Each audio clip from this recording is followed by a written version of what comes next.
husband. I was really very close to him. I'm wondering what a 6 and a 5 year old would do. I haven't shot a video in a while because an unfortunate thing actually happened to me. So 12 months ago, exactly on the 18th of October 2024, right, I lost my husband.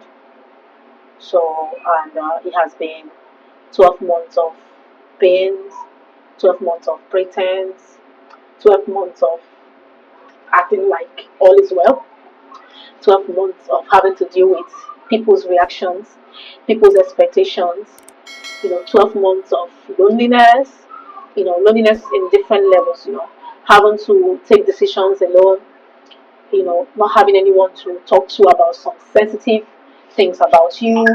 And, so it has been quite a lot. And today, it took me a while to summon courage to shoot this video, right? Because I haven't had the mind to even talk about things related to relationship, which my channel is about, right? So, but I just have to do this to pour out my mind, to share, what it has been like for the past 1 year. It hasn't been easy. I have only pretended like it's easy. There are days there are days I will cry all through the night. There are some days I will smile just to survive. Pretend like all is well. And I've got to discover that you can never completely heal from a loss of a loved one. I really, really doubt, right? I really doubt if you can completely heal. You can only pretend to be all right, you can only pretend to move on.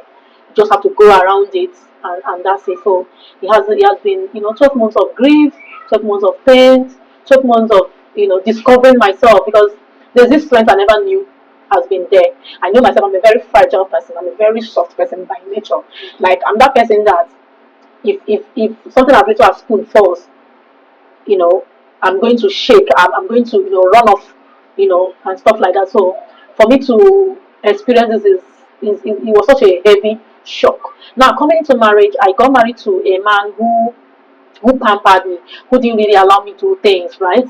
Though he had its own disadvantages, right? Because I'm beginning to face things that I never had any business with, things that I never planned to get involved with, but I'm forced to do it, right? I'm forced to be part of those things. I'm forced to move on, whether I have a good knowledge about it or I do not have. So I'm just dealing with a lot at the same time, being a man and a woman at the same time, being a mother and a father at the same time. Lying to the kids is another level of this whole thing that is very, every day they keep reminding you of him. Every day they ask you, when is he coming back? You tell them, okay, he traveled. When is he travel to? When is he coming? Are we going to meet him? Call him on video call. There is different expectations, and you keep wondering, when is this thing going to end, right?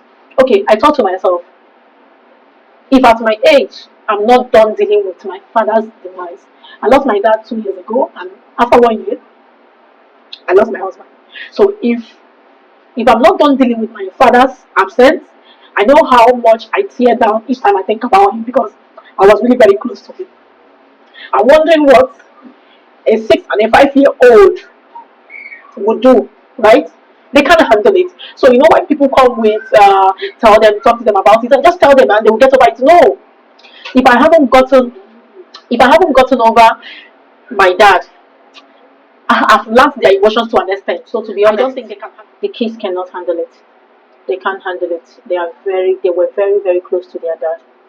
They cannot handle it.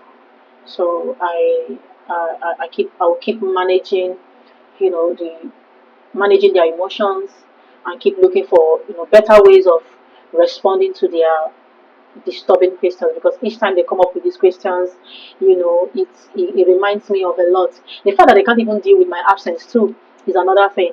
The way they just went to school and got back from that is not around, from he traveled to, from days enter to weeks, from weeks to months, and it's now a reality that this travel is real.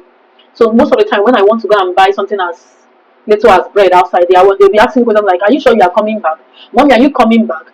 And I just keep imagining that they can't, I mean, they don't want to go through, I don't know what's going on in their minds, in their heads. Like, we went to school and boom, that is nowhere to be found. So when once they hear I want to go and buy something, they're already very uncomfortable. So managing their emotions has been a very tough one. Now discipline on another is another side too. Having to, children, most times children are more scared of their dads than their mom. So me now trying to switch to really give them a very stern warning when I'm trying to correct them, you know they are getting used to that me, that the soft me and the hard me, right? So it has been a lot on both of us, to be honest. That's